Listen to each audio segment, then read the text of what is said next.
बचपन की बड़ी अहमियत है, याद रखो। जो हम क्यों मुसलमान हैं, बचपन में मुसलमान थे हम, अब इस्लाम छोड़ना हमारे लिए इंशाअल्लाह मुमकिन नहीं है।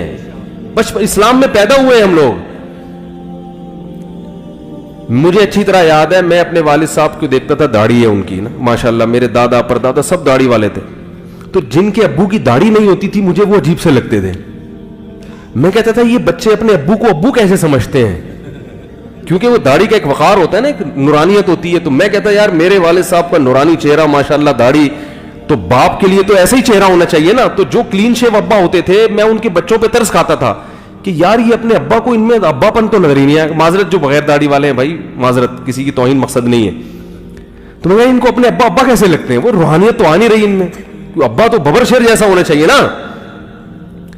क्या हो गया भाई, भाई बाप का तो मतलब क्या है, बाप। हम अब वालिद साहब की दाढ़ी से खेलते थे, बड़ा थी भी बड़ी जबरदस्त माशाल्लाह घनी दाढ़ी। वो एक अंग्रेज, भाई माजरत जो बगैर दाढ़ी वाले बैठे हैं, वो एक अंग्रेज ने जो है ना एक बच्चे को गोद में उठाया, तो वो बच्चा चुप था।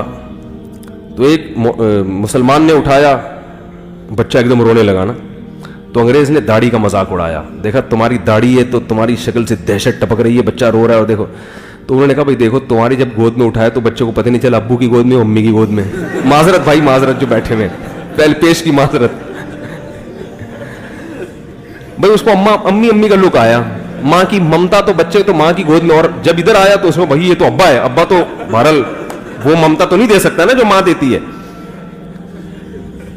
तो जो चीज बच्चे को, मुझे अजीब सा लगता था जब मैं बगैर दाढ़ी वालों को देखता था ना, तो है खानदान में बगैर दाढ़ी वाले भी होलसेल के हिसाब से पड़े हुए हैं, लेकिन चूंकि शुरू से ही वालिद साहब को देखा तिलावत करते हुए, तस्बीहात में देखा हमेशा। कभी मैंने अपने वालिद को, अल्लाह उनकी मगफिरत करे, टीवी देखते हुए नहीं देखा, कोई ड्रामा देख रहे हो, कोई नॉवेल पढ़ रहे हो, या फजूल बैठ के लोगों में गप्पे मार रहे हो। तो एक बड़ा अच्छा तकद्दुस एक बाप का जहन में बन गया। तो ऐसे भी होता था, मैं जिनको देखता था कि इनके अब्बा कैरम बोर्ड खेल रहे हैं या स्नूकर खेल रहे हैं, तो मैं हैरान होता था। चलो हम तो खेलते थे, बच्चे थे, इधर उधर जाके कभी ये वो आता था, वो वाला ना, वो यूं वाला आता था, अब मुझे नाम याद नहीं उसका, वो भी अब्बा से छुप के, थोड़ा बहुत बच्चे तो खेलते ही हैं, ये वाला खेलते थे, कभी जाके स्नूकर कर लिया। लेकिन अब्बा के बारे में ये तस्वुर नहीं था कि किसी का अब्बा भी ये खेलेगा, क्योंकि अब्बा तो भाई वो तो एक बुजुर्ग रिश्ता है ना। तो जब मैं किसी को देखता था कि उसके अब्बा स्नूकर खेल रहे हैं, तो मैं कहा यार ये अब्बा थोड़ी हुए हैं, ये तो माजरत के साथ लौंडे लपाड़े से हुए अब्बा थोड़ी हुए, स्नूकर खेल रहे हैं और नावल पढ़ रहे हैं, बैठ के ड्रामा देख रहे हैं, फिल्म देख रहे हैं, ये कैसे अब्बा हो गए यार। तो जहन कबूल नहीं करता इस चीज को। तो बचपन की बड़ी वैल्यू है, बच्चे को जिस चीज का आदि, देखो ये जो हम चाइनीज पे हैरान होते हैं कि कुत्ते बिल्ली कैसे खा लेते हैं, ये हमें तो उल्टी आती है ना देख के, गोरे को भी उल्टी आती है, गोरा भी कुत्ता बिल्ली नहीं खा सकता। गोरा चाइनीज की चीजें देख के हैरान होता है, यार ये कैसे खाते हो तुम लोग, ये लाल बेग कैसे खा लेते हो। तो चाइनीज क्यों खाते हैं, बच्चों को बचपन से खिला दिया, तो अब बच्चे को लाल बेग नहीं मिलेगा तो मर जाएगा टेंशन से, उसको बिल्ली कुत्ता चाहिए बच्चे को। तो जो गंद बचपन में खिला दिया, बच्चा उसका आदी हो गया। हमने नहीं खाई तो हमारे यहां कोई दीन को फॉलो नहीं भी करता, फिर भी कुत्ता, वो कहता है यार इतना भी कुत्ता नहीं होगा, मैं इतने कुत्ते पने पे भी नहीं आ सकता कि मैं कुत्ता ही खाना शुरू करूं, इतना लिबरल। तो गोरा इतना लिबरल नहीं बन सका अब तक। बचपन की बड़ी अहमियत है भाई, जो बच्चे को सिखाओगे, जिस चीज, जो माहौल दोगे, बच्चा उसी माहौल का आदी बनेगा। तभी तो रसूलुल्लाह सल्लल्लाहु अलैहि वसल्लम ने फरमाया, कुल्लु मौलूदी यूलदु अलल फितरा फअबाहु युहव्विदानिही औ युनस्सिरानिही औ युमज्जिसानिही। हर बच्चा फितरत पे पैदा होता है, नेक पैदा होता है, शरीफ पैदा होता है, अच्छा पैदा होता है, मुस्लिम पैदा होता है। बाप दादा उसको यहूदी बना देते हैं, ईसाई बना देते हैं, मजूसी बना देते हैं, आग की परस्तिश करने वाला, वो बिगाड़ते हैं, माहौल बिगाड़ते हैं उनको। हर बच्चा अच्छा ही पैदा होता है, अच्छाई को पसंद करता है वो।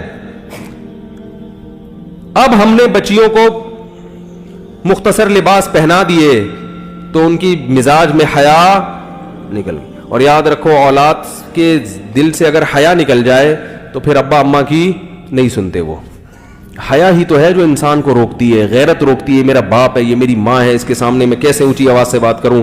लेकिन जब शर्म निकल गई बस खत्म।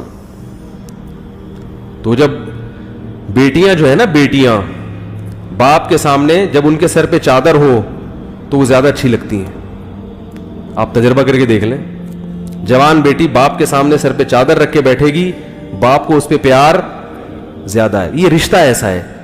سگی بہن بھائی کے سامنے تھوڑا سا سمٹ کے بیٹھے گی, سر پہ چادر ہو تو بھائی کو وہ بہن زیادہ اچھی لگی. یہ رشتہ ایسا ہے, اللہ نے بنا, یہ چینج نہیں ہو سکتا. لیکن کھرچ کھرچ کے ہمارا معاشرہ تباہ ہو گیا, کھرچ کھرچ کے.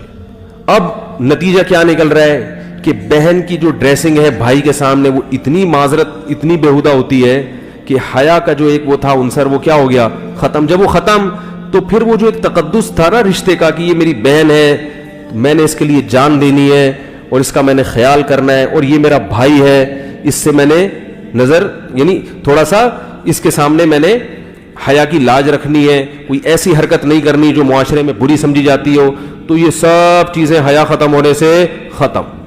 تو نہ وہ بہن بھائی کی عزت کرے گی, نہ بھائی بہن کی عزت کرے گا. تو تڑاک سے باتیں, وہ ادھر جا رہی ہے پرس لڑکا, میں جا رہی ہوں, میں کسی سے پوچھ کے کچھ بھی نہیں کرتی, تو روک سکتا ہے روک لے. وہ کہتے ہیں تم جا رہی ہو تو میں بھی جا رہا ہوں. وہ ادھر انجوائے, وہ معذرت جو ہو رہا ہے وہ اللہ بچائے ہم سب کو. سارا کلچر کیا کر دیا, تباہ کر دیا.